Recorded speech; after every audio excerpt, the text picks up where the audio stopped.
বন্ধুরা, আজকে লাল শাকের রেসিপি বানাবো। তার জন্য আমি নিয়ে নিয়েছি লাল শাক, আলু, মূলো, পেঁয়াজ, কাঁচা লঙ্কা, বেগুন, বাদাম আর বড়ি। কড়াইয়ে তেল গরম বসিয়ে দিয়েছি, বাদামগুলো ভেজে নেবো।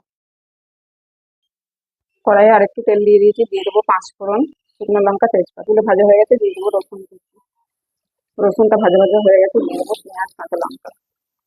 পেঁয়াজটা আমার ভাজা ভাজা হয়ে গেছে, দিয়ে দেবো হাফ ইঞ্চি গ্রেট করা আদা। ভাজা ভাজা হয়ে গেছে, দিয়ে দেবো আলু, মূলো, নুন, হলুদ। লোখানে 2 মিনিট ঢাকা দিয়ে দেবো। 2 মিনিট পরে খুলে দেখে নেবো। এখন দিয়ে দেবো বেগুন, দিয়ে দেবো লঙ্কার গুঁড়ো। 1 মিনিট নাড়াচাড়া করে নিয়েছি, দিয়ে দেবো শাক। শাকটা নেড়ে চেড়ে ঢাকা দিয়ে সেদ্ধ করে নেবো। এই রান্নাটায় আমি জল ব্যবহার করবো না।